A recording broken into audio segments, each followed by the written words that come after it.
Bonjour, aujourd'hui on vous accueille, comme vous le voyez, au bord de la Mosson pour vous parler biodiversité. Donc voilà, c'est un des points forts de notre programme et qui a été particulièrement révélé par la dernière crise sanitaire. Donc on avait vu juste, puisque vous savez très bien que c'est le recul de la biodiversité qui est à l'origine du développement des épidémies. Il y a donc une action à mener et à Grabel on a une responsabilité particulière parce qu'on a un écrin ici de biodiversité qu'il faut préserver. Notamment, la commune a pu, grâce à l'opération de Gimel, obtenir que l'ensemble de la colline de Guillery, qui est juste derrière nous, devienne un réservoir à biodiversité. Eh bien, nous allons mener des actions dans ce sens.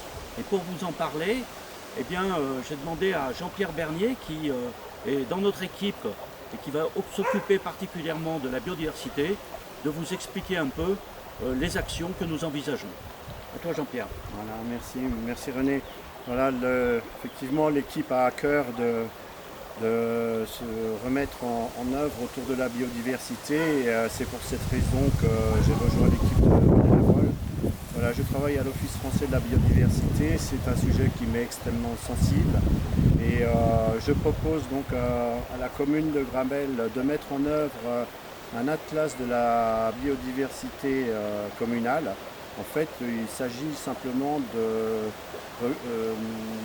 reprendre toute la liste des espèces, faire des inventaires de toutes les espèces végétales, animales, les oiseaux, les reptiles, les amphibiens, les poissons qui vivent sur notre territoire.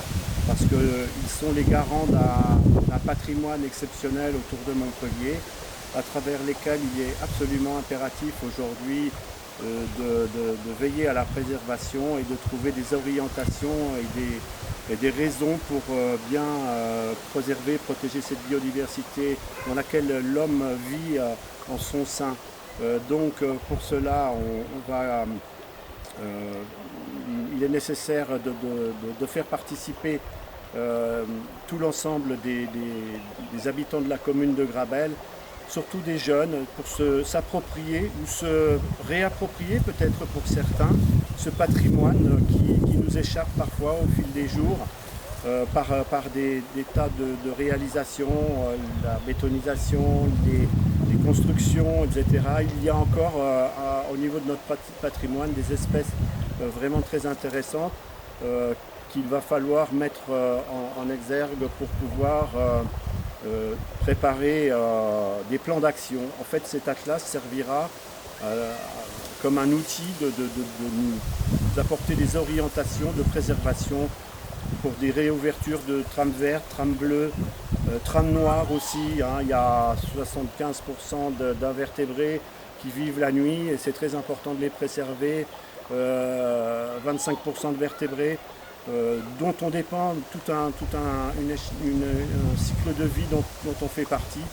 Et donc pour cela, on va reprendre les inventaires qui ont déjà été faits, mettre à participation les scolaires, les étudiants, les associations de protection de la nature et chacun des Grabellois pour prendre en charge sa responsabilité auprès de l'environnement pour le mieux vivre ensemble à Grabel et œuvrer tous ensemble pour vraiment prendre en considération ces éléments indispensables de la vie qui nous entoure. Très bien, je te remercie beaucoup Jean-Pierre. Donc on aura l'occasion de développer tout ça.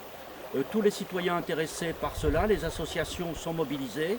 Il y en a certaines qui nous ont déjà pris contact avec nous et qui veulent s'engager. Tout ça fait partie d'un ensemble qui vise à valoriser les espaces naturels et agricoles de Grabel, qui est quelque part le poumon vert de Montpellier le plus développé. Tout autour de nous, des choses sont développées. Par exemple, si vous montez la colline là sur la gauche, eh bien, nous allons installer de l'agro-pastoralisme pour faire qu'ainsi puisse se développer une activité pastorale aussi sur Grabel, avec les activités agricoles dont on vous a déjà parlé. Donc voilà, on compte sur votre mobilisation à tous pour faire que Grabel reste un écrin vert auquel on tient beaucoup. Merci.